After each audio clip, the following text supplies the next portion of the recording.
नमः संस्कृता मित्रों, नमः संस्कृता विद्यार्थियों। हम जैसा कि संस्कृत व्याकरण के जो टॉपिक ले रहे थे, उन संस्कृत व्याकरण के टॉपिक में हम जिन टॉपिक का अध्ययन कर रहे थे उनमें सबसे पहले था हमारा संधि था। और चूंकि हमने संधि की परिभाषा पहले टॉपिक के अंदर पढ़ ली थी, जब हमने दीर्घ संधि पढ़ रहे थे तब पढ़ा कि संधि चीज क्या है। संधि का मतलब होता है दो वर्णों का मेल। जब दो वर्ण आपस के अंदर मिलते हैं तो उन दो वर्णों में जो बदलाव होता है, दो वर्णों में जो परिवर्तन होता है, वो संधि कहलाती है। और जब दो वर्ण मिलेंगे तो उसमें यह शर्त नहीं थी कि व्यंजन मिलेंगे, स्वर मिलेंगे, वर्ण चाहे कोई भी हो, जैसे ही दो वर्ण आपस में एक दूसरे के नजदीक आएंगे उनमें कुछ परिवर्तन आएगा। कभी एक वर्ण के स्थान पर एक के अंदर परिवर्तन आता है और कई बार दो वर्णों के स्थान पर एक परिवर्तन आता है। इस प्रकार से जो दो वर्णों के मिलने पर जो परिवर्तन होता है वो संधि कहलाती है। ये तो हुई संधि की अपनी परिभाषा हुई। फिर आया कि हमने पहले टॉपिक के अंदर हमने सूत्र पढ़ा अकय सवर्ण दीर्घ। प्रत्येक संधि का अपना एक टॉपिक है। जैसे हमने दीर्घ संधि पढ़ी तो दीर्घ संधि की परिभाषा हमें ज्यादा लंबी चौड़ी न बोलकर हम बोलते हैं अकय सवर्ण दीर्घ। दीर्घ स्वर संधि की जो परिभाषा होगी तो परिभाषा क्या थी हमारी? अकय सवर्ण दीर्घ, मतलब कि अक प्रत्याहार के बाद समान वर्ण आने पर दीर्घ हो जाना। अक प्रत्याहार के बाद समान वर्ण, अक के अंदर कौन आगे? अक के अंदर आए थे हमारे ए ई उ री ली, जो हमारे अक, ये महत्व सूत्र लिखा हुआ है, ऐसे लगा करके चेके जो जितने वर्ण थे उन वर्णों के बाद समान वर्ण शर्त, ये शर्त है। ये उस सूत्र में शर्त थी कि अकय सवर्ण दीर्घ है, अक के बाद में सवर्ण आने पर दीर्घ आ जाना। ये थी हमारी दीर्घ स्वर संधि। तो देखो दीर्घ संधि की परिभाषा क्या है? दीर्घ हो जाना। दीर्घ संधि की परिभाषा क्या होगी? दीर्घ हो जाना। ये हम पहले वीडियो के अंदर पढ़ चुके हैं, ज्यादा लंबी चौड़ी की चर्चा नहीं करेंगे। तो किन्हीं स्वरों का आपस में मिलकर, किन्हीं स्वरों का आपस में मिलकर दीर्घ हो जाना दीर्घ स्वर संधि कहलाती है। और दीर्घ वर्ण कितने थे? दीर्घ जो स्वरों की संख्या थी वो थी 4।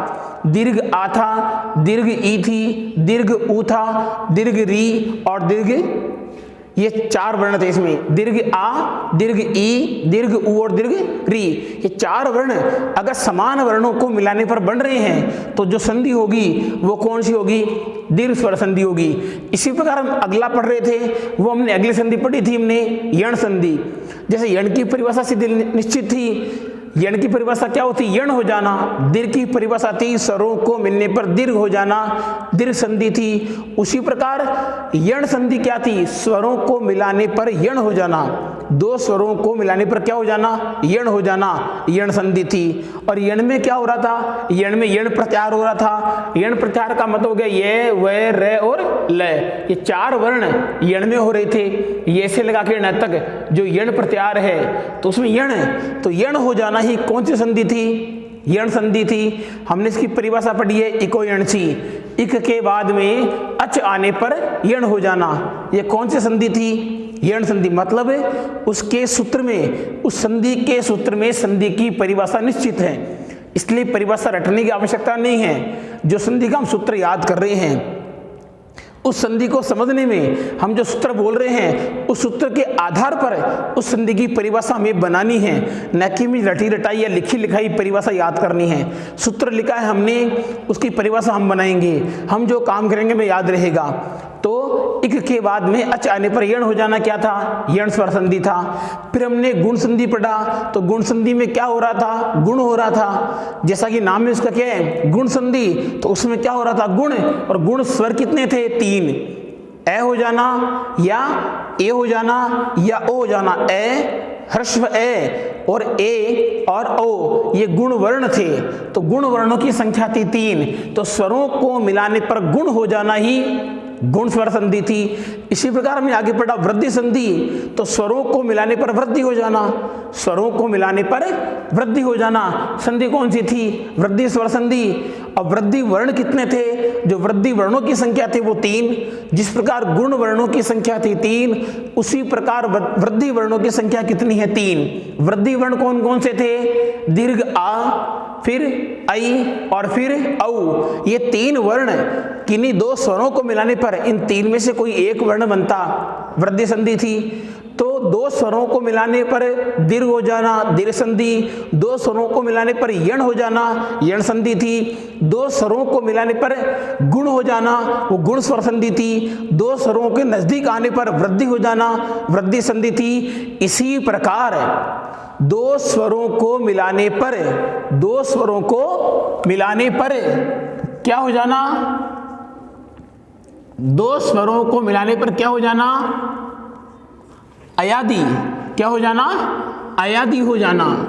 जो हर संधि की परिभाषा उसके नाम में है। दो स्वरों को मिलाने पर अय आदि, इसकी टुकड़ों को आप संधि करेंगे तो संधि करने पर क्या गया, अय के बाद में क्या गया, आदि। तो दो स्वरों को मिलाने पर अय आदि हो जाना ही संधि कौन सी होगी, अयादि स्वर संधि होगी। बिल्कुल सरल परिभाषा है। तो दो स्वरों को मिलाने पर अय आदि, और आदि में आगे और आएंगे भी, आगे बढ़ेंगे अय आदि। तो आदि में कौन कौन से आ रहे हैं ये हम पढ़ेंगे, चर्चा करेंगे इसकी अभी। लेकिन दो स्वरों को मिलाने पर अय आदि हो जाना ही अयादि स्वर संधि हो गई। परिभाषा में कोई दिक्कत है, कोई दिक्कत नहीं होनी चाहिए। दो स्वरों को मिलाने पर गुण हो जाना गुण संधि, यण हो जाना यण संधि थी, दीर्घ हो जाना दीर्घ संधि थी, वृद्धि हो जाना वृद्धि संधि थी, और दो स्वरों को मिलाने पर अय आदि हो जाना ही अयादि स्वर संधि थी। बिल्कुल क्लियर। अब चलते हैं हम सूत्र। हम जैसे पहले संधियों के सूत्र पढ़ते आ चुके हैं, इनके सूत्र पढ़ चुके हैं हम। इसी प्रकार हम इस संधि का जो सूत्र है, सबसे पहले हमें इसका सूत्र पढ़ना है। इस संधि का सूत्र क्या है, तो देखिए इस संधि का सूत्र होगा हमारे सामने एचो अय वायावह, एचो अय वायावह, ये संधि का सूत्र है। यण अयादि स्वर संधि का सूत्र क्या है, तो अयादि स्वर संधि का सूत्र है एचो अय वायावह। ये जो अवग्रह लिखा है, इस अवग्रह हमेशा लोप रहता है, अवग्रह को नहीं बोला जाता। तो इसका सूत्र क्या होगा, एचोय वायावह, एचोय वायावह। यानी कई बार बोलते हैं एचो अय वायावह, ये लुप्त अय बोलना यहाँ बोल सकते हैं, या टुकड़े करेंगे तब तो अय निकल सकता है, लेकिन यहाँ पर तो अलोप ही है। इसको बोलेंगे हम एचो ये, नहीं बोलना है, एचो ये वायावह। सूत्र क्या होगा, एचोय वायावह। सूत्र क्या होगा, एचोय वायावह। इसको 2 से 3 बार आपको बोलना पड़ेगा, एचोय वायावह। सूत्र क्या होगा, एचोय वायावह। आराम से धीरे धीरे बोल सकते हैं, जल्दबाजी नहीं है। एचोय वायावह, एचोय वायावह। अब इन सूत्रों में से इन जो सूत्र है, इस सूत्र में से अलग अलग जो चीजें हो रही है उनको हम निकालते हैं। हम आज इस अयादि संधि की इतनी बारीकी में जाएंगे, शायद मेरे हिसाब से शायद आपने कभी पढ़ा नहीं होगा। अगर आप इस संधि की वीडियो देख रहे हैं अंत तक जरूर देखें। इस संधि में ऐसी ऐसी चीजें आएगी जो शायद मेरे हिसाब से पहले पढ़ी नहीं होगी।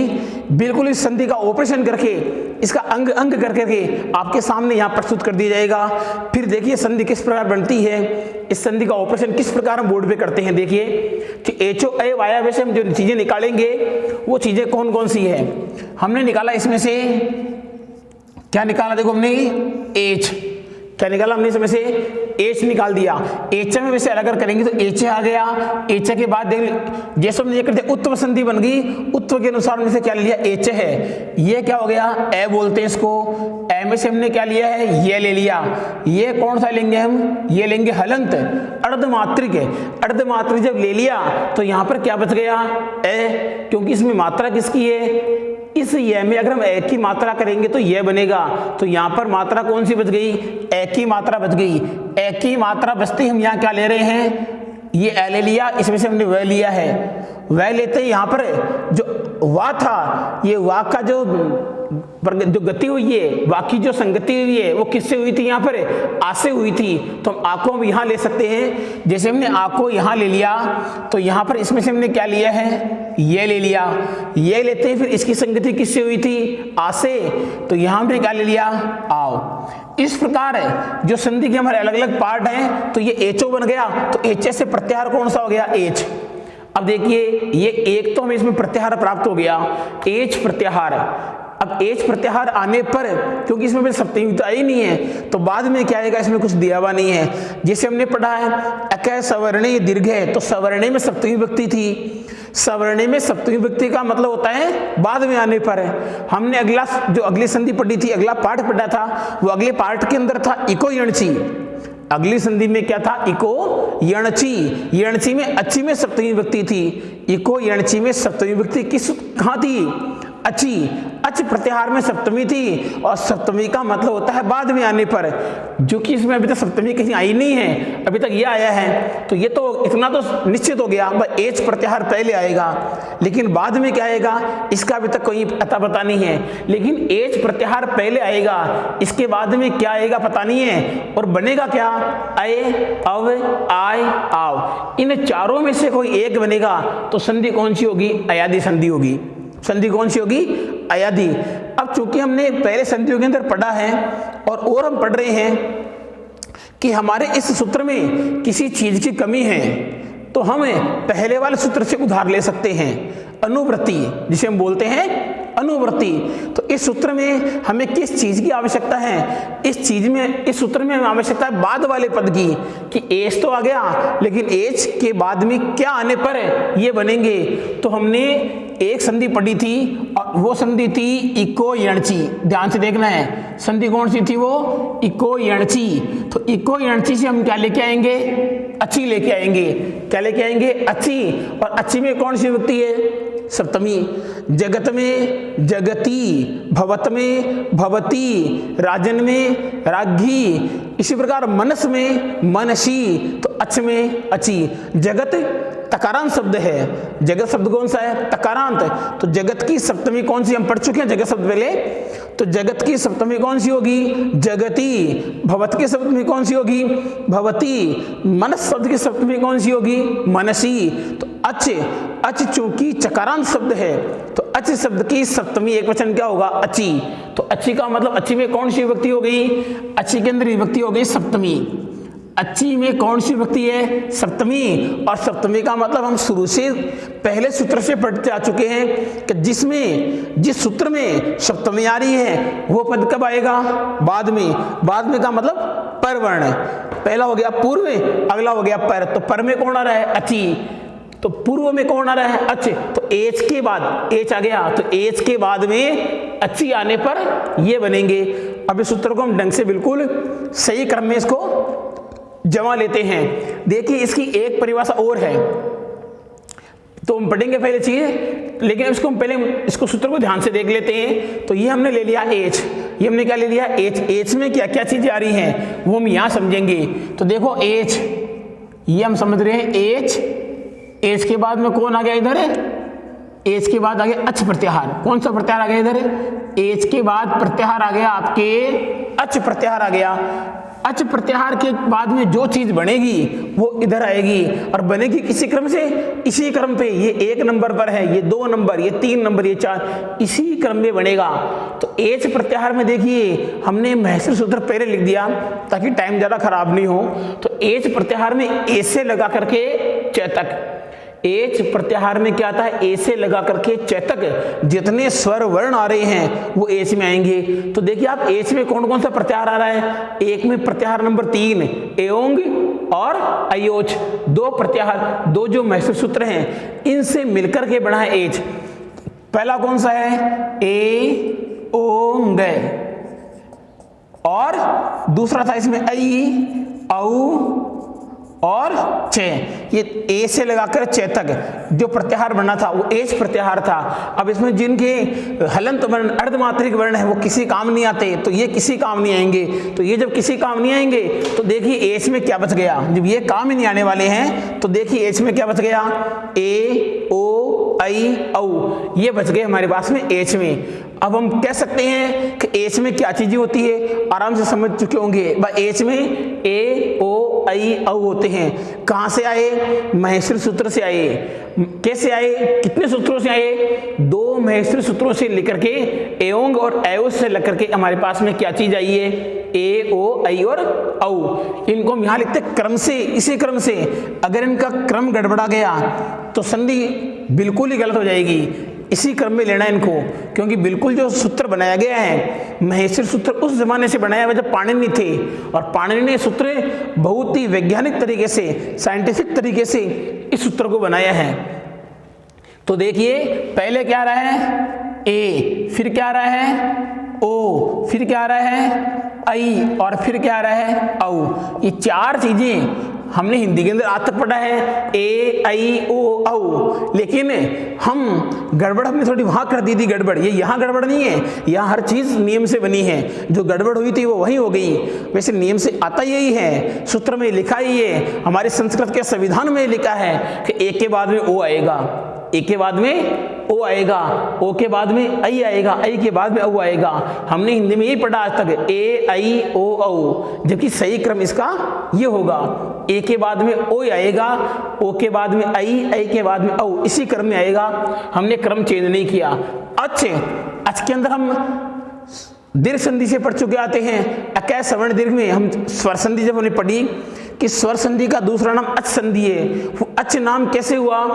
ऐसे लगाकर चैतक है, जो 9 स्वर हैं, स्वरों की संख्या हमारे संस्कृत में स्वरों की संख्या कितनी है? 9। स्वरों की संख्या 9 है। और अगर कोई पूछ ले कि मूल स्वरों की संख्या कितनी है, तो संस्कृत में मूल स्वरों की संख्या है 5। स्वरों की कुल संख्या कितनी है? 9, लेकिन मूल स्वरों की संख्या कितनी है? 5 है, जो अक प्रत्याहार में आते हैं। और स्वरों की संख्या कितनी है? 9 है, वो अच प्रत्याहार में आते हैं। नंबर 1 है ह्रस्व ई, ह्रस्व उ, री, ली, ए, ओ, आई, औ। ये जो 9 है, नंबर 1 2 3 4 5 6 7 8 9, ये 9 जो चीजें हैं, ये 9 स्वर हैं, इन्हें हम कहते हैं अच। तो यहां पर ले सकते हैं, क्या ले सकते हैं? ए के बाद में ले सकते हैं ई के बाद में ले सकते हैं ऊ के बाद ले सकते हैं री के बाद लिख सकते हैं हमें ली के बाद ले सकते हैं इधर ए के बाद ले सकते हैं इधर ओ के बाद ले सकते हैं इधर आई, और आई के बाद ले सकते हैं इधर औ। ये होंगे अच। ए के बाद अच आने पर क्या हो जाना? अय, अव, आय, आओ, ये हो जाना ही अयादी स्वर संधि होगी। अब इनको भी नंबर से लिखते हैं, तो इनको नंबर से कैसे लिखा हमने? यहां लिख दिया हमने पहले अय, नंबर 2 पर कौन आ गया? अव, नंबर 3 पे कौन आ गया? आय, ये लिख दिया हमने, आय लिख दिया। और आय के बाद नंबर 4 पे कौन आ गया? आओ। अब ये बिल्कुल जो पूरा मानचित्र था ये आपके सामने आ चुका है। एच प्रत्याहार के बाद स्वर आने पर, अब स्वर में निश्चित नहीं है, लेकिन ये जरूरी है कि अयादी संधि बनेगी कब? स्वर आने पर ही बनेगी। हालांकि इनका महत्व हो या नहीं हो वो बात की बात है, लेकिन ये अय बनने में, अव बनने में, आय बनने में, आओ बनने में ये कंडीशन पैदा करते हैं, ये शर्त पैदा करते हैं कि ये आएंगे तो ही ये बनेंगे। अगर ये नहीं आएंगे, बने ए बनेगा अय का, वो बनेगा अव का, लेकिन कब बनेगा? जब ये स्वर आएंगे। अगर यहाँ पर व्यंजन आ गए, अगर यहाँ पर हयबरटा आ जाता है, अगर यहाँ पर जबगरदस आ जाता है, अगर यहाँ पर लण में से कोई आता है, अगर यहाँ पर घटदस में से कोई आता है, तो अयादी संधि बिल्कुल नहीं बनेगी। ये शर्त है पाणिनि की, अच आएगा। अच आएगा तो ही अयादी संधि बनेगी, अगर अच नहीं आएगा तो अयादी संधि बिल्कुल ही नहीं बनेगी। तो शर्त हमने लग दी है कि एच के बाद में अच्छी आने पर क्या बन जाना? अय वायावह, अय वायावह बन जाना ही अयादी स्वर संधि होगी। अब इतना हम देख लिया। अब इनको देखते हैं कि देखिए बनता, इसको हम यहाँ से उठा के ले आते हैं, इधर ले आते हैं सामने आपके, तो आपके समझ में आ जाएगा। और हमने यहाँ से ले लिया क्या? ए, हमने यहाँ से क्या ले लिया? ओ ले लिया। ओ के बाद क्या लिया है? आई, और आई के बाद क्या ले लिया हमने? ओ। ए का क्या बन रहा है? देखो यहाँ पर स्वर आने पर क्या बन रहा है? ए का बन रहा है इधर आए। ओ का क्या बन रहा है? अव। आय का, आई का क्या बन रहा है? आय। और ओ का, औ का क्या बन रहा है? आव। औ का क्या बन रहा है? आव। ये ध्यान से देखने की चीज अब यही है इसकी, ये मेन चीजें उठ करके आ गई यहाँ से लगा करके। ये ए का यहाँ क्या बन रहा था? आई बन गया। ओ का यहाँ क्या बन रहा था? औ बन गया। आई का यहाँ क्या बन रहा था? आय बन गया। औ का यहाँ क्या बन रहा था? आओ बन गया। पहली चीज तो ये हो गई। अब ये क्रम सही कैसे है? ये दो पहले चीज तो महसूर सूत्र में लिखा हुआ है कि दूसरी चीज ध्यान से में ये देखना है कि जो ये ए और ओ ये कौन से सूत्र के हैं? इस सूत्र के हैं। ए और ओ। तो ध्यान से हमें एक बार इसको ध्यान से देखना, हम पहले संधि पढ़ चुके हैं। अगर हमें कुछ चीज याद आती है तो ये जो चीजें हैं ए ओ और ए ओ के संपर्क में कौन है, ए। अब कई बार हम भूल जाते हैं कि ए से बना दिया आए और ओ से बना दिया आव। ओ से आ नहीं बनेगा, ए से आ नहीं बनेगा। ए से तो क्या बन रहा है, ए बन रहा है। ओ से क्या बन रहा है, ए बन रहा है। ए से और ओ से बन क्या रहा है, ए बन रहा है, आ नहीं बन रहा है। आई से ए नहीं बन सकता, औ से ए नहीं बन सकता। आई से औ से बनेगा तो क्या बनेगा, आ बनेगा। लेकिन इसमें ये लगेगा, इसमें वह लगेगा। इसकी सीधी सी बिल्कुल पहली बार बता रहा हूँ ये चीजें, देखिए आप ध्यान से देखना है कि क्यों बनेगी। हमने गुण संधि पढ़ी, हमने कौन सी संधि पढ़ी, हमने गुण संधि पढ़ी। और गुण संधि में हमने जो गुण वर्ण थे, वो गुण वर्णों की संख्या कितनी थी, 3। कौन कौन से गुण वर्ण थे, वो गुण वर्ण थे ए और ओ। तो देखिए ये जो संग्रह है ये गुण वर्णों का संग्रह, ध्यान से देखना इसको, ए ओ ए। देख लीजिए क्या है गुण वर्ण में, ए आ गया। पहला वर्ण कौन सा था, ए था, दोनों में ए है। ये कौन है, ए और ये ओ, ये गुण वर्ण है। ये गुण वर्णों की संख्या 3। और ये कौन से वर्ण, ध्यान से देखना है, आ आई औ, ये वृद्धि वर्ण है। मतलब ये गुण वर्णों से अयादि संधि बन रही है, ये वृद्धि वर्णों से अयादि संधि बन रही है। यहां तक तो समझ में आ गया कि ए गुण वर्ण है, ए गुण वर्ण है, ओ गुण वर्ण अयादि में। अभी ये और वह कहां से आ रहे हैं, इनका भी हम देखते हैं। ये और वह ये आ रहे हैं हमारे पास में यण संधि से। ये कहां से आ रहे हैं, देखिए इतनी काम की चीज है कि हमने तुक्के लगा करके यहाँ पर ये नहीं रखे हैं, या पाणिनि ने को तुक्का नहीं लगाया संधि के अंदर। बिल्कुल देखिए ये हमने ये तो समझ लिया गुण है, लेकिन ये और वह इसको हम सिद्ध करके रखेंगे। यहाँ पर ये कैसे आया, ये आया यहाँ पर, ये क्या लिखा हुआ है, ये लिखा हुआ है यहाँ पर ए। और ए किससे बना था, हमने गुण संधि में ए बन रहा था, वो गुण संधि में ए किससे बन रहा था, ध्यान से देखना है। गुण संधि में ए बन रहा था ऐसे और ई से। गुण संधि में ए किससे बन रहा था, ए बन रहा था ऐसे और ई से ए बन रहा था। तो देखिए ध्यान से, ऐसे तो क्या हो गया, ऐसे क्या हो गया, ए से हमने ए का तो क्या बच गया, यहाँ पर हमने ले लिया ए, आ रहा है ए, लेकिन गुणवर्ण में ए में से हमने क्या निकाल दिया, ए निकाल दिया। इधर कौन बची, ई बची थी। तो हमने यण संधि पढ़ा, यण संधि में ई का क्या बन, इको यणसी में ई का क्या बन रहा था, ये। तो देखिए यहाँ पर ये क्या बन गया, आधा। ये बताइए क्या निकल रहा है इसमें से, बड़े ध्यान से देखना हमें। हमने इसको ले रहे हैं केवल, अभी हम इसका कर रहे हैं केवल, इसका बाद में करेंगे। इसका कर रहे हैं अय, यहाँ पर अय कैसे आया, ये ए था, ए से क्या बन रहा है अय। तो ए से अय कैसे बन रहा है, हमने ए के टुकड़े किए।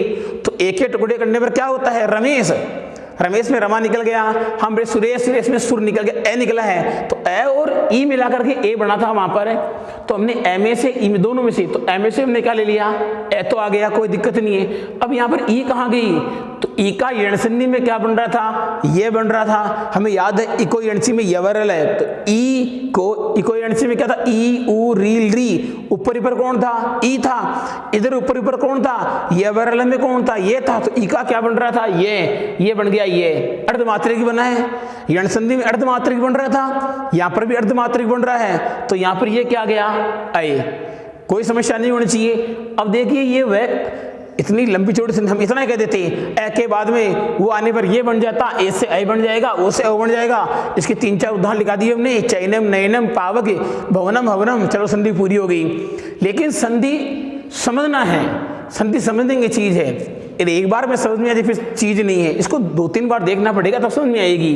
तो इतना समझना कि ए किससे बना था, ए से बना था, ए के टुकड़े हमने कर दिए, ए के जगह ए आ गया, ई में से यण संधि के अनुसार क्या निकल गया, ये निकल गया, ये ए।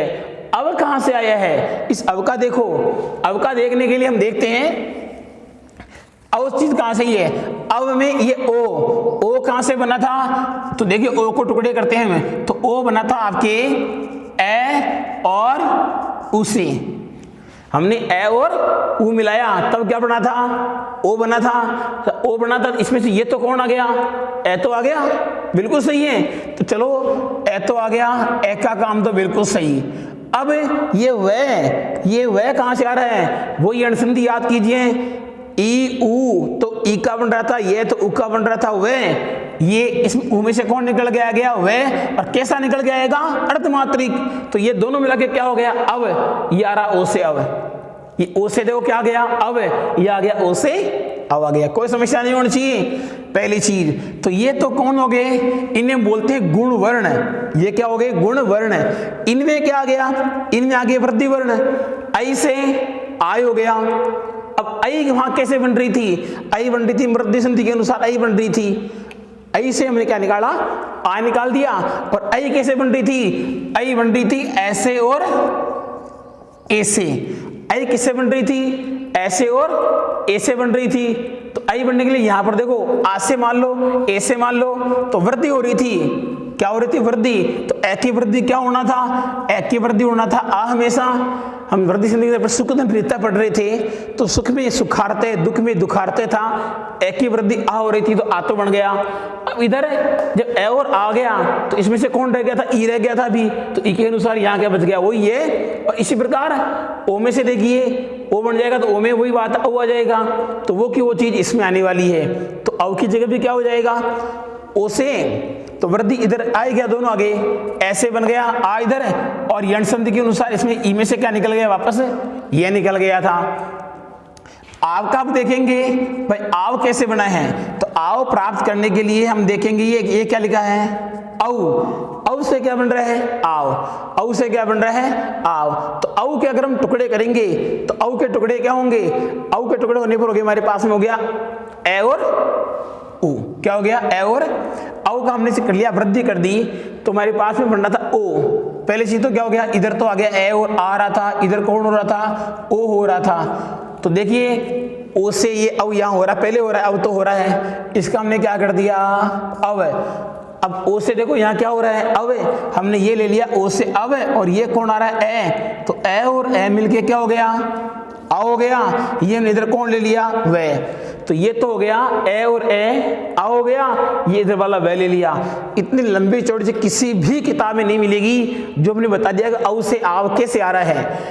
औ के हमने टुकड़े कर दिए ए और ओ, तो ए का तो हमने क्या ले लिया ए, और ओ से देखो क्या बन रहा है अब, ए को और ए को मिलाए यहाँ क्या बन रहा है आ, और ये क्या बन रहा है वह। वैसे इतनी चीज हमें आखिर तक लेने वाली चीज नहीं है, हमारे पास में जो चीजें आ गई वो यही आ गई मेन चीजें तो, लेकिन इतनी गहराई तक जा रहे हैं ताकि एक बार समझ में बैठ जाए। अगर हमें समझ में नहीं आ रही है तो ज़्यादा देखने की आवश्यकता नहीं है, जहाँ तक समझ में आई, जितनी सरल चीज़ समझ में आई उतनी आपको याद करनी है।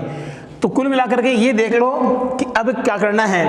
ए के बाद में अगर स्वर आता है तो ऐ बनेगा, ओ के बाद में अगर कोई स्वर आता है, अब स्वर की गारंटी नहीं है कि यहाँ पर ओ के बाद में ई आए, ओ के बाद में ओ भी आ सकता है और ए के बाद में ए भी आ सकता है। अब ये नहीं सर ए के बाद में ए आ गया तो सवर्ण्य हो गया, दीर्घ संधि हो जाएगी। फिर ए के बाद में ए आ गया तो आपने कहा था समान वर्ण मिलने पर दीर्घ हो जाता है, तो ए के बाद में अगर ए आता है तो बताइए दीर्घ संधि कैसी होगी, क्योंकि दीर्घ संधि की शर्त क्या थी, अक सवर्ण दीर्घ अक के बाद में, और चूंकि ए अक नहीं है, बिल्कुल आपको उत्तर मिल चुका है इसका कि ए के बाद में ए आने पर दीर्घ नहीं होगा। क्यों नहीं होगा, क्योंकि ए अक नहीं है।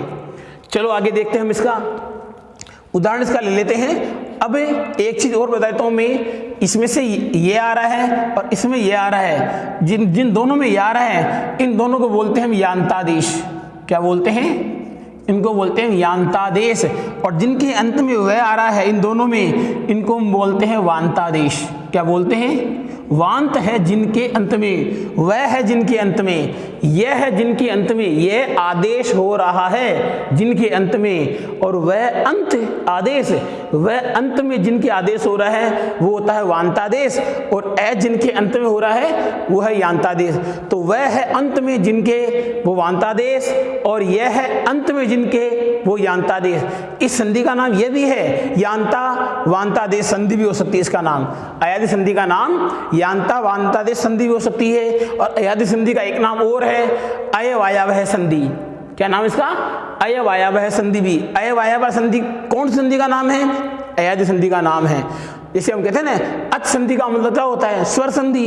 इसी प्रकार आगे किसी कंपटीशन एग्जाम देने का अगर आपको मौका मिले और पूछ लें कि वांता यांतादेश संधि कौन सी है, अयादि है, और अयवायवह संधि कौन सी है, अयादि संधि है, तो तो ये तो हो गया आपके ये और ये दोनों ये वाले हैं वो यांतादेश बोलते हैं, और वह वाले उनको बोलते हैं वांतादेश। वह जिनके अंत में होता है, इन दोनों के अंत में है, वांतादेश हो गया। यह जिनके अंत में है वो यांतादेश हो गया। तो इस प्रकार हम बोलते हैं इनका यांतादेश और वांतादेश। अब हम आपके सामने उदाहरण ले आते हैं संधि के। तो उदाहरण देखने के लिए देखो आप उदाहरण में इसके देखते हैं, इनके उदाहरणों के टॉपिक ही हमें लेने हैं। तो देखो पहला उदाहरण देखते हैं, इसका नंबर 1 के अनुसार देखते हैं उदाहरण। पहला उदाहरण लेते हैं हम, उदाहरण आगे इसका ए। तो हम यहां पर ले रहे हैं ने धन अन्नम, ने धन अन्नम, ने धन अन्नम। पहला उदाहरण कौन सा ले रहे हैं? ने धन अन्नम। अब देखिए ये ने शब्द धातु से बना हुआ है, नी धातु से बना हुआ है ने शब्द यहाँ पर। और नी धातु का तो धातु का अपना कोई अर्थ नहीं होता है। धातु किसी प्रत्यय के साथ जुड़ती है तब उसका अर्थ प्रकट होता है। जैसे नी का मतलब ले जाना होता है, और यहाँ पर ने है, इस ने का मतलब यहाँ पर कोई अर्थ नहीं होता है। ये यहाँ पर एक सार्थक शब्द नहीं है ने, ये अपदांत शब्द है अभी तक, क्योंकि ने कोई पद नहीं होता, ये नी से बना हुआ ने है। तो ने का मतलब तो कुछ नहीं होता, ने का मतलब ले जाना होता है, लेकिन ने का मतलब कुछ नहीं होता। ची का मतलब होता है चुनना, लेकिन चे का मतलब कुछ नहीं होता। तो चे हो गया अपदांत, मतलब जिस पद का कोई अर्थ नहीं निकले वो होता है अपदांत। जिस पद का अर्थ निकलता है उसे बोलते हैं पदांत। तो यहाँ पर ने जो शब्द है वो अपदांत है, क्योंकि ने का अर्थ नहीं होता है। अब देखिए ने धन अन्नम में हम इसमें देखो ध्यान, फिर इसका हम वर्ण विन्यास करते हैं, इस ने को तोड़ते हैं। तो ने को तोड़ने पर हमारे पास में क्या है? न में से स्वर कौन सा निकल गया? न में से स्वर निकल गया ए के बाद कौन आ रहा है? अन्नम आ रहा है। ये कौन आ गया? अन्नम। न से हमने अर्धमात्रिक कर दिया है, व्यंजनम च अर्धमात्रिकम। तो व्यंजनम च अर्धमात्रिकम के अनुसार हमने न को अर्धमात्रिक कर दिया तो व्यंजन बन गया। अब इस व्यंजन में स्वर कौन सा है? ए। व्यंजन में स्वर कौन सा है? ए स्वर व्यंजन में है, तो ए आ गया और ये आ गया। अब ए में क्या है? एच प्रत्याहार। एच प्रत्याहार में कौन आ गया? ए आ गया। अगला वाला जो परपद ये होता है पूर्व पद, ये होता है परपद। तो परपद में ये कौन आ गया? अच आ गया। अब सर न भी तो आ गया और वह भी, इनसे मतलब नहीं है, मतलब इन दोनों से हमें कि वे। अब दूसरी चीज हमने संज्ञा पढ़ी ए और ए मिलकर के आ हो रहा था, मतलब दो वर्णों के स्थान पर एक आदेश हो रहा था, दो वर्णों के स्थान पर एक आदेश। और हमने अगली संधि पढ़ी थी गुण, गुण के अंदर भी ए और ई मिल करके ए हो रहा था, मतलब दो पदों के स्थान पर एक आदेश। हमने यण संधि पढ़ी, यण संधि में एक पद के स्थान पर एक आदेश था। यण में ई से ये बन रहा था, वो ई से बन रहा था, आगे स्वर होना चाहिए था, वो सही था, लेकिन एक पद के स्थान पर एक आदेश था। संधि अयादि भी यही है कि एक पद स्थाने एक आदेश, एक पद स्थाने एक आदेश। तो ये एक के स्थान पर जो आदेश होगा ये दोनों मिलकर के आदेश नहीं होंगे, जो आदेश होगा वो एक के स्थान पर आदेश होगा। ये तो केवल एक निमित्त मात्र है, ये तो आना चाहिए, ये आके बैठना चाहिए। कई बार होते हैं शादी समारोह होता है, बड़े बुजुर्ग होते हैं, परिवार में मुखिया होता है, जो बिल्कुल जिनकी जान पहचान चारों तरफ होती है, लेकिन वो शादी में कोई काम नहीं करते, वो आदेश देते हैं सबको, वो आदेश देते हैं, वो खड़े रहते हैं। जब वो शादी में खड़े रहते हैं तो सब लोग अपना अपना काम करते रहते हैं उनसे डर करके, भाई पता नहीं वो क्या कह देंगे। उनका डर सबको रहता है, शादी में उस परिवार में रहता है, वो एक परिवार का मुखिया होता है, वो काम नहीं करता लेकिन वो सबसे काम करवा देता है। इसी प्रकार यहाँ पर जो है ये यहाँ पर मुखिया है, इस डर के कारण ये अपना काम करेगा।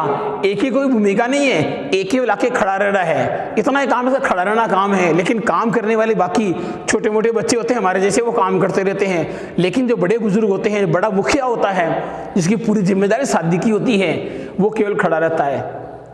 हर परिवार में होता है एक ऐसा आदमी, जरूर आपके परिवार में भी होगा, जो केवल शादी में खड़ा रहेगा, हाथ बांध के आने वालों को बस राम राम श्याम श्याम ही करेगा।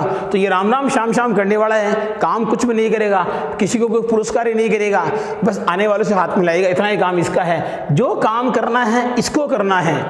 ए यहाँ पर परिवार का सदस्य है जो काम करेगा। तो देखिए ये न हो गया, ए अपना काम क्या करेगा?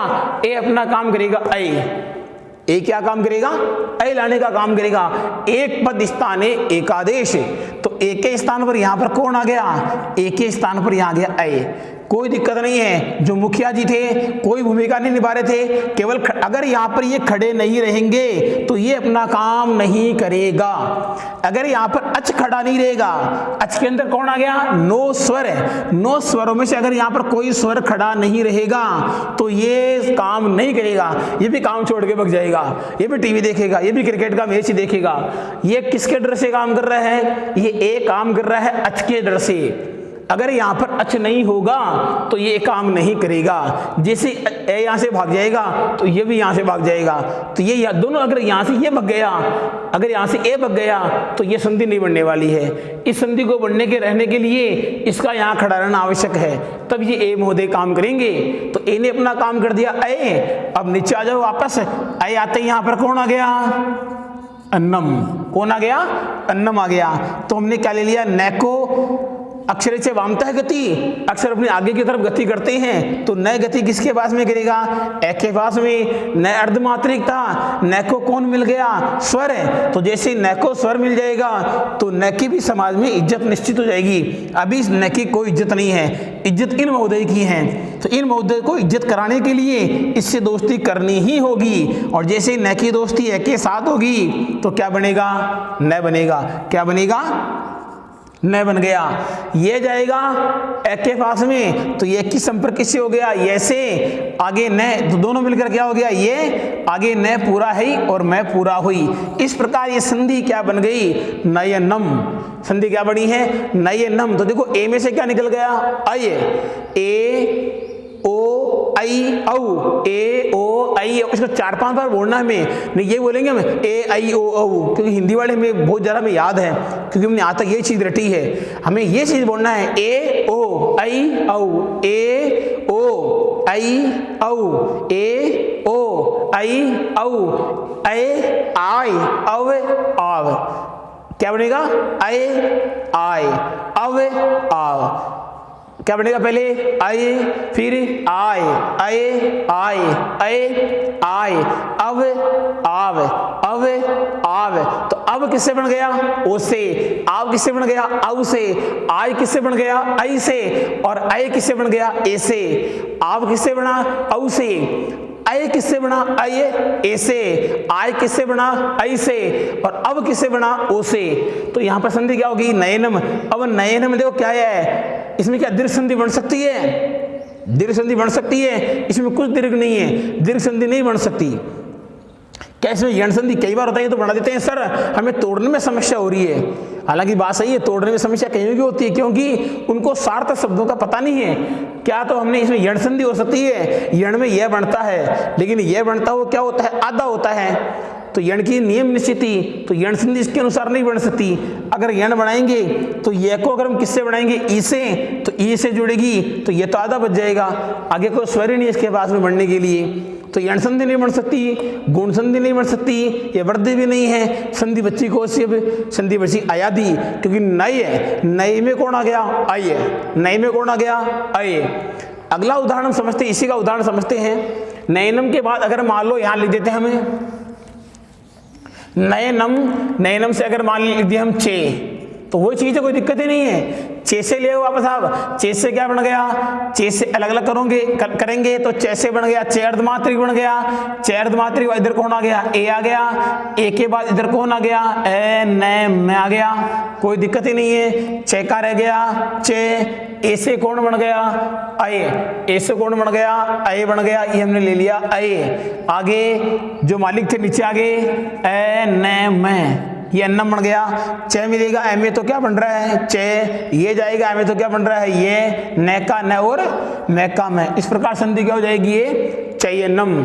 आराम से, कोई समस्या है, दिक्कत है तो जरूर बताना, ऐसी बात नहीं। कोशिश मैं मेरी तरफ से पूरी कर रहा हूँ। मैं आपके संधि लगभग समझ में, क्योंकि कई बार होता है कंपटीशन के अंदर संधि के अंदर बहुत गहराई तक जाते हैं, तो गहराई तक की चीजें मैंने आपको सब बता दी है। अगला जो उदाहरण समझते, आई का उदाहरण देख लेते हैं हम। ओ का उदाहरण पहले, एक के बाद में ओ।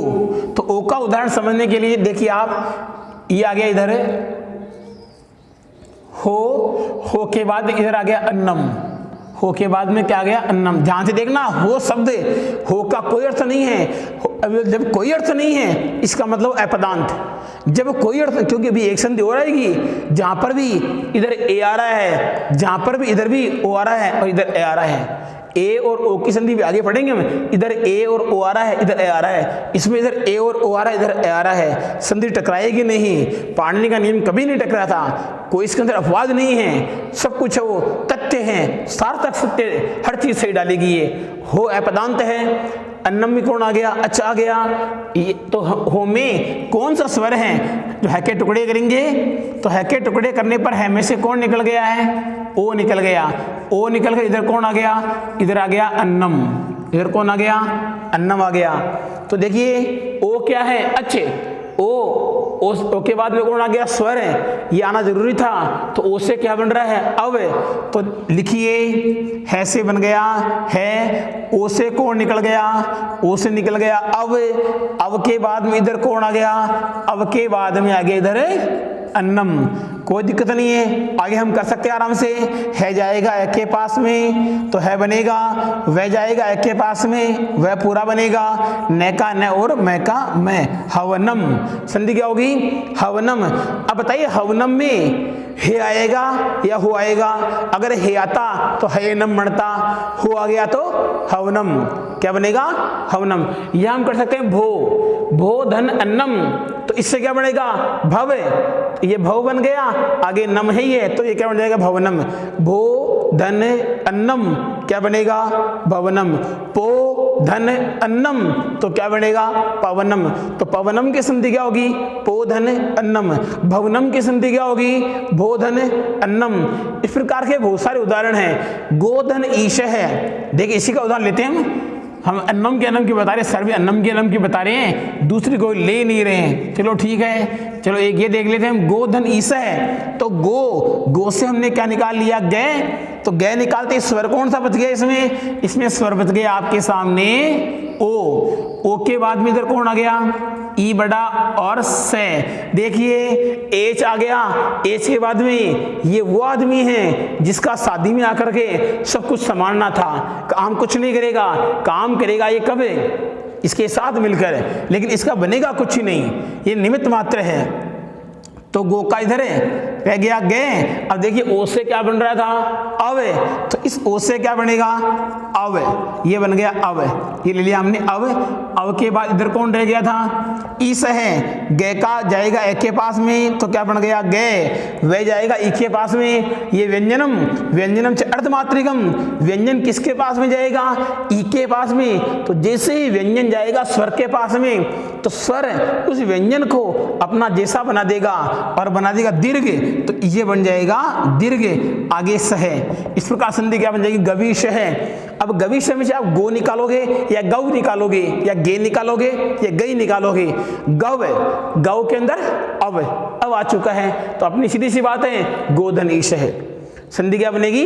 गोधन ईश है। आगे हम देखते हैं अगला उदाहरण है, ऐ का उदाहरण देख लेते हैं। तो ऐ का उदाहरण देखिए आप। गई का उदाहरण हमने संधि लिखी यहां पर, गई धन इका। गई धन इका। गई में कौन आ गया? टुकड़े करो इसको। ये हमने लिया गए, गए में से कौन निकल गया? आई की एक पाई होती है। आगे इधर कौन आ गया? इका ले लिया। अब देखिए आई यहां पर अच एच हो गया, तो एच बिल्कुल सही है। ई यहां पर अच कौन हो गया? अच हो गया, बिल्कुल सही है। जो काम करना है वो काम किसके आधार पर कौन करेगा? काम करेगा केवल ये तो बाद में काम आने वाली चीज, इससे कुछ बनेगा नहीं। जिसको बनाना है वो इसको बनाना है। एक पद स्थाने एक आदेश। तो स्थानीय वर्ण कौन सा है? स्थानीय वर्ण इसे बोलते हैं स्थानीय वर्ण। और स्थानीय वर्ण के स्थान पर जो आता है वो होता है आदेश वर्ण। तो यहां पर कौन आ गया? गए। इससे क्या बन रहा था? आई से क्या बन रहा है? आई से क्या बन रहा था? आय बना दिया। इधर क्या हो गया? इका। इधर कौन हो गया? इका। तो देखिए गय मिलेगा आ के पास, जैसे गय जाएगा आ के संपर्क में तो गय की भी इज्जत कौन सी होगी? आ वाली। तो ये क्या हो जाएगा? गा। गय मिलकर के आ में क्या बनेगा? गा बनेगा। ये जाएगा आगे ई, कौन सी? ह्रस्व ई। तो ह्रस्व ई मिलेगी इसमें, तो ह्रस्व ये बन जाएगी आगे का, संधि क्या बन जाएगी, गाय का। इसी प्रकार गई धन अन्नम, गई धन अन्नम क्या बनेगा, गायनम, क्या बनेगा, गायनम। चई धन इका क्या बनेगा, चाई का। दई धन अकह क्या बनेगा, दायिक है। दई धन अकह दायिक है। नई धन अकह नायक है। नई नाय, दई दाय, गई गाय। ये हमें ध्यान रखना इतना। आगे हम ले लेते हैं, एक उदाहरण ले लेते हैं, औ का उदाहरण और ले लेते हैं। तो औ का उदाहरण लेने के लिए हमने ले लिया, औ में से ले लीजिए, हमने ले लिया इधर पौधन अन्नम। क्या ले लिया हमने, पौधन अन्नम। अब पौ में से वर्ण विन्यास करेंगे तो प आएगा, प में स्वर कौन सा है, औ, औ के बाद इधर कौन आ गया, अन्नम आ गया। कौन आ गया, अब अन्नम। कई इसका पौधन अन्नम का बनाते पवनम, अरे वो तो उससे बनता है, ये क्या आ गया, औ, औ से क्या बन रहा है, औ से इधर बन रहा था आव, औ से इधर क्या बन रहा है, आव बन रहा है। तो पे क्या रह गया, पे, औ से बन गया आव, और इधर कौन रह गया, अन्नम। इधर कौन बच गया, अन्नम। पैसे हमने पै, औ से क्या बन गया, आओ बन गया। ए यहाँ किसी भी काम का नहीं था, जो काम करेगा वो बाद में करेगा। हिसाब किताब शादी के अंदर बाद में करते हैं, शादी के पहले हिसाब किताब थोड़ी करते हैं, शादी के बाद में हिसाब किताब करते हैं। तो यहाँ पर ये कोई काम नहीं कर रहे थे, यहाँ काम खत्म हो गया, यहाँ ये बन चुका, अब ये अपना काम स्टार्ट करेंगे। तो स्टार्ट करेंगे तो पै मिलेगा किसमें, आ में, पा बन जाएगा। वह मिलेगा किसमें, ए में, तो क्या बन जाएगा, वह बनेगा। आगे न का न और मैं का मैं, संधि क्या बन जाएगी, पावनम। इसी प्रकार के एक संधि और ले लेते हैं हम। इसी प्रकार का एक उदाहरण है इसका, द्वौधन एव। ध्यान से देखना है, क्या लिखा है, द्वौधन एव ले लेते हैं इस बार हम। तो द्वौधन एव में हम यहां से क्या निकाल के लेके आए, हम यहां से निकाल के लिए आए, द्व निकाल लिया। द्व में वाक्य हलंत लगा दिया हमने, वाक्य हलंत लगाते इसमें से स्वर कौन सा निकल गया, औ निकल गया जी। औ के बाद कौन आ गया, ए। देखो हमने अन्नम का देख लिया, हमने इका का देख लिया, हमने ईश का देख लिया। इस बार हम ए लिख के आए हैं। ए जो काम करेंगे वो शादी के बाद में करेंगे। तो द्वय में से क्या ले लिया हमने, व ले लिया। औ से क्या बन गया, इधर आओ बन गया। औ से क्या बन गया, आव। औ से जब आओ बन गया तो आगे अब जो काम करेगा वो कौन करेगा, ए करेगा। अब एव का काम बाकी रह गया, तो द्वय मिलेगा आ के पास, तो क्या बन जाएगा, द्वा। कोई दिक्कत है, कोई समस्या। यहाँ वह अर्धमात्रिक था, तो वह अर्धमात्रिक बनती जो आ की मात्रा है। अब कई कहेंगे कि आ की मात्रा द के है, और कई कहेंगे आ की मात्रा व के है। असलियत में जो आ की मात्रा है वो व के लगा हुआ है, द्वा, द आदा वा। इसको हम शुद्ध लिखते हैं, तो ये द और ये वा, न कि दवा, दवा नहीं, द्वा। द अर्धमात्रिक, अर्धमात्रिक बोलना है द्वा। अब इधर आ गया ये द्वा, वह किसके पास जाएगा, ए के पास। तो ए अपना आकार किसको दे रहे, ए अपनी जो इज्जत थी, जो ए की इज्जत थी, वो पूरी की पूरी इज्जत किसको देगा, वह को देगा, और अपने जैसा बनाएगा। ये महापुरुष है, ये यहाँ पर संत है, ये इस संत जो अर्धमात्रिक था इसको भी अपना आकार दे देगा। तो यहाँ बन जाएगी संधि क्या, वह मिलेगा ए में, तो वे, क्योंकि इसकी एक ही मात्रा लगती है एक की, और ये हो गया वह का वह, संधि क्या बन जाएगी, द्वावे। अब द्वावे में अब दो, ये कर सकते हो क्या, द्वावों में दो, दो के दोस्ती क्या बन जाता, द्वय बनता, द्ववे हो जाता फिर तो वो तो कंफ्यूज नहीं होना है, हमें देखना है द्वाव आव, इसमें आव आ गया, पवनम में अव आ गया, भवनम में हो गया भावुक है। देखो हमने संधि कर रहे हैं भावुक है। अब इसमें आप बताओ ये इसमें क्या करोगे, भो करोगे या भव करोगे, मतलब ओ करोगे औ करोगे, तो हो क्या है इसमें भाव, भाव आव आ गया। तो अगर आव आ गया तो ए करोगे, आई करोगे, ओ करोगे, औ करोगे, या तो करोगे ए, या करोगे ओ, या करोगे आई, या करोगे अव। तो इसमें आया क्या है, भाव। भाव का मतलब आव। अरे भाव का मतलब आई थोड़ी आया इसमें, भाव का मतलब अब थोड़ी आया इसमें, ये भाव का मतलब आया है, भाव है। तो भय निकालते इसमें क्या बचेगा, आव। आव का मतलब औ, तो संधि क्या बन जाएगी इसका, भव धन। अब ये तो निकाल लिया हमने भव, चलो ये बन गया भाव। अब इसके अंदर मात्रा कौन, स्वर कौन सा है, ऊ कौन सा, ह्रस्व या दीर्घ है, ह्रस्व। ह्रस्व का मतलब छोटा। अब ये नहीं है, ह्रस्व का मतलब छोटा हुआ, सरने का छोटा हुआ है, तो ये छोटा सा लगा दिया, ये आ गया सर का। ये क्या लगाया भाई, सरने का आपका छोटा हुआ आता है, छोटा हुआ का मतलब होता है ह्रस्व ऊ, ये नहीं छोटा, इतना छोटा लगा दिया। छोटा का मतलब होता है ये ऊ और ये हो गया।